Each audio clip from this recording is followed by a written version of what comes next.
Well, hello, my friends. Welcome back. If you are new here, my name is Kate. I'm a landscape designer and a plants woman living here in the Pacific Northwest, the lovely Seattle area. And we are working in the cut flower pathway today.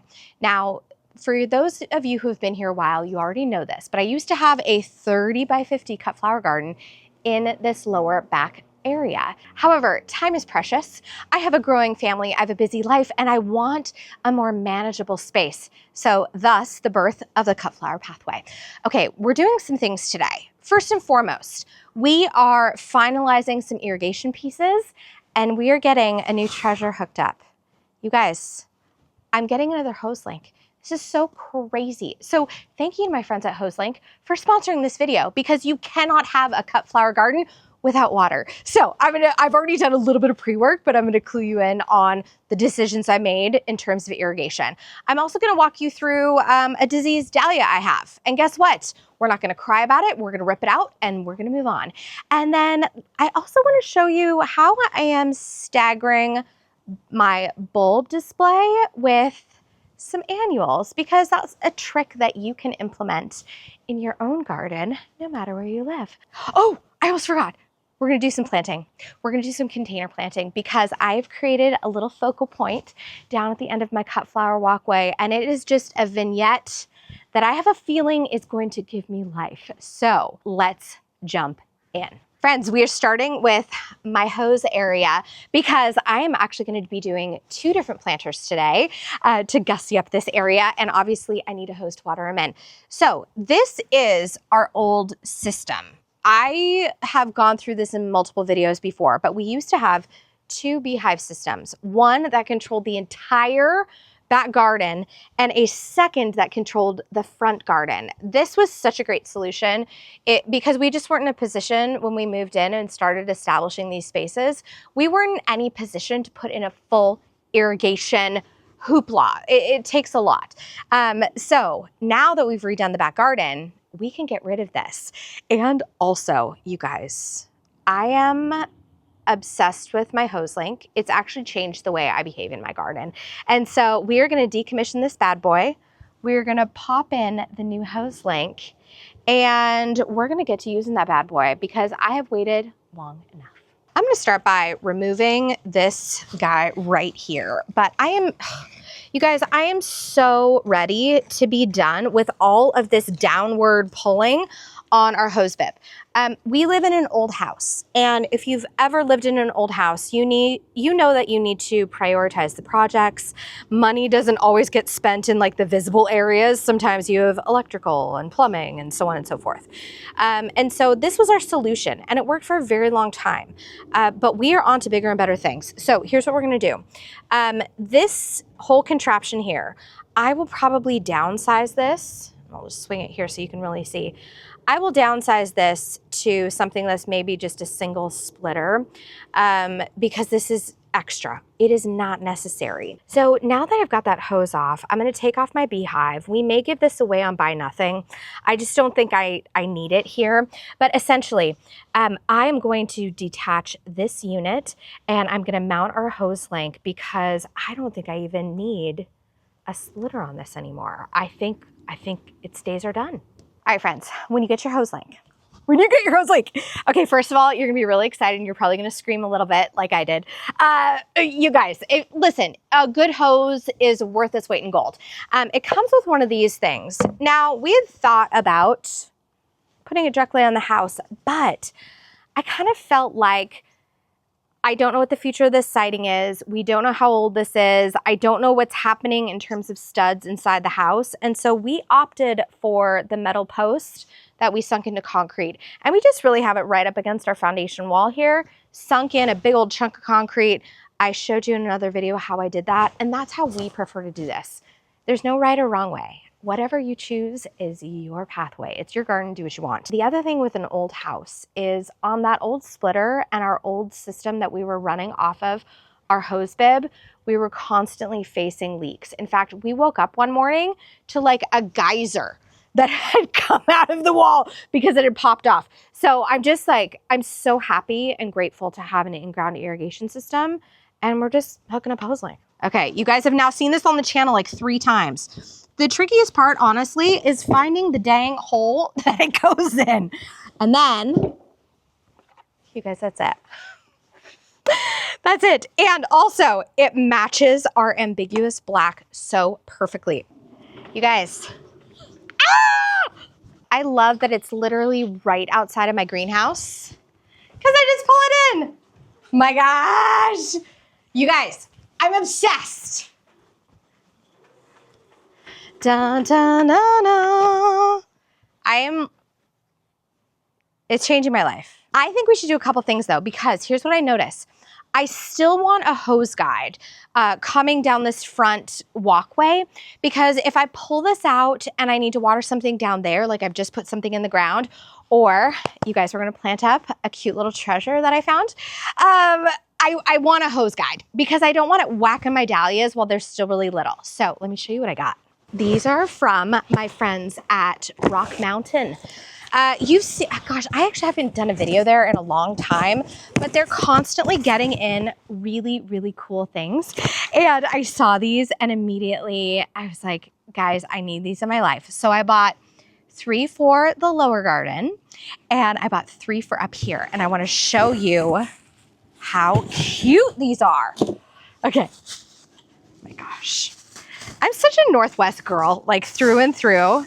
And so obviously, you guys, it's a mushroom hose guide. And also, these things are sturdy. This is no joke. But look at the detail on the cap. Is that not the cutest hose guide? And they're incredibly, incredibly sturdy. So I got 3 of them because it's kind of a long pathway. And at first I was thinking, oh, maybe I'll like alternate. I actually noticed from the few moments of using that big old long hose, I think I only need it along this side. So, oh my gosh, you guys, they're so cute. I think I want them right along the pathway edge though. Holy. Okay, it probably doesn't need to go that low, but it's so stinking cute. And I also kind of don't want these to be the center of attention. I like them a little bit low slung. And it has a really wide cap on the mushroom. And so I feel like, at least with my Hoselink down there, it doesn't skip over the top of it, because there is nothing worse than if you have a hose guide that is literally does nothing. And I don't think I'm gonna need more than 3. I think 3 is kind of like, I think 3 is the perfect number. Now, this is an area of the garden that I don't think I've shown in a while, but this is where my cherry go round hydrangeas are, the ones that turn like near black in September. You guys, they're so good. And then I also have my buttermint camellia here. And then in front of me, this is a lily. It is a lily flora plano. It's like a double orange with black spots on it. So like, this is kind of my hot garden, my more warm tones. And it feels a little bit more dramatic. It kind of feels a little bit more textural. And so what I've done is I found this cute little thing, literally found it at the side of a road in front of a house that was being demolished, and I brought it home.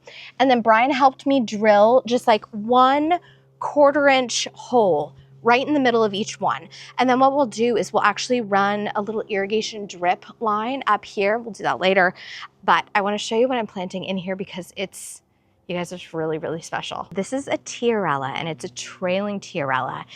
And now I'm from the Northwest. I am not from the Southeast, and so I was told in my comments that when I featured this, it is Appalachian. I think I called it Appalachian, but you guys, it's not the neck of the woods I'm from. So this is Appalachian Trails, and it is an awesome, awesome Tiarella. And in fact, check this out, you guys, it's flowering. So not only does this have killer foliage, like amazing, amazing inky black kind of variegation running through it. It has an adorable white flower and an awesome, awesome trailing habit. And so when I was kind of thinking about this, honestly, this was the very first thing I wanted to do with it. I wanted to plant this little cutie. Oh my gosh, you guys, I'm obsessed. I am obsessed. This looks so good. This looks so good, you guys. And the reason I wanted to put it like way up here is because I felt like if we're gonna plant something trailing, let's give it a moment to shine. Now, because it's me, and I have thoroughly entered my maximalist era, I was looking at my stash of plants because I've just finished container design season for a ton of my container clients. And I had a few left over creeping Jenny. Obviously, it's got dirt all over it right now because I'm being a little muddy mess over here. But I just thought, look at that combination of textures. And also, I'm always aware of black and dark foliage disappearing into a shadowy, shady landscape. And I just thought, you guys, combining this with a bit of the creeping Jenny and just letting this be kind of a texture statement. Oh man, you guys, this is so cute. And also, I kind of like that it might go up and over the top and give our neighbor Michelle a little bit of a show too.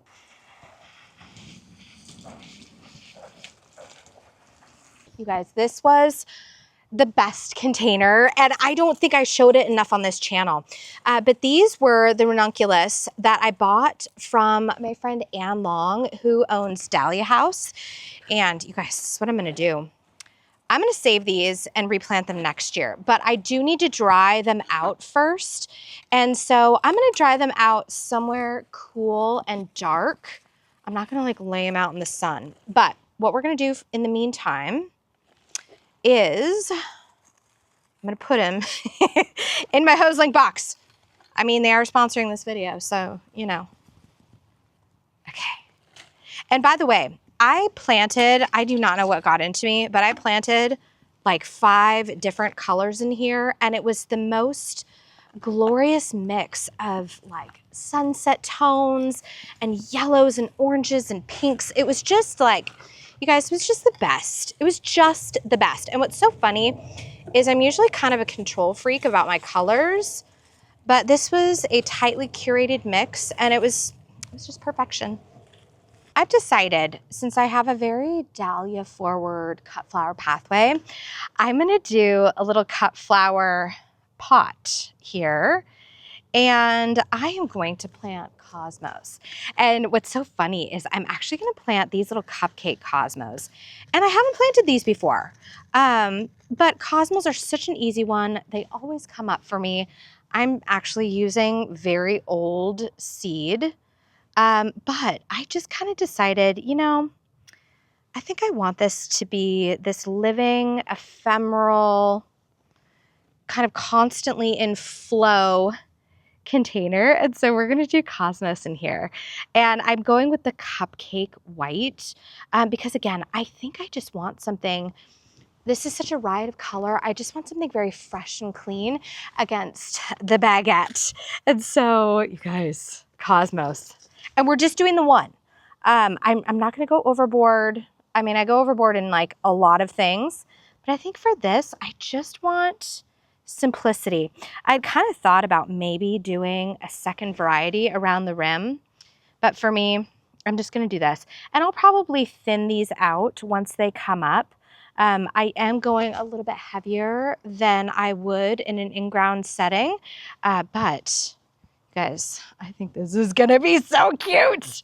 And I didn't change out my potting soil because it just had the ranuncs in here. And so I simply added a little bit of flower tone, and we're off to the races.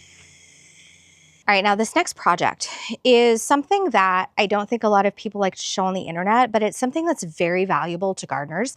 And I belong to a couple of different Facebook forums for dahlias. And one question that comes up a lot this time of year is the question of, is something diseased? Does it have leafy gall? Does it have something like the mosaic virus? And I have found something in my dahlia row that I know doesn't look good. And it's one of my favorite dahlias called Sweet Natalie. And I will show you the one that looks really healthy, and then I'll show you this other one. It doesn't look good. I'm not taking my chances. I'm going to immediately remove it. And I think this is also something really important is if you see something like this, don't get discouraged, because literally every gardener who is out there growing dahlias, they're going to come across disease. If you're growing dahlias, learn to recognize the signs of disease and then just simply deal with it. But don't freak out, because I'll show you what I'm gonna do instead. I'm gonna go ahead and take this like kind of a bummer and turn it into something super duper fun. So here is a Sweet Natalie dahlia tuber. It looks healthy, normal growth pattern, leaves are beautiful, dark green. And then we have this one here. Now, I had thought, okay, maybe maybe it was just like the new foliage wasn't looking good, but do you see this kind of twisting? And then do you see this discoloration on the leaf? I'm gonna show you this side as well. Try to get my shade in it, my shadow. That is a very unhealthy dahlia tuber if I've ever seen one. Now, the new growth kind of looks okay. I'm not seeing any spotting on it. I am seeing some munching from Varmin, but the new growth looks good. However, I don't think I want to run the risk of this being diseased, so I'm going to chuck it.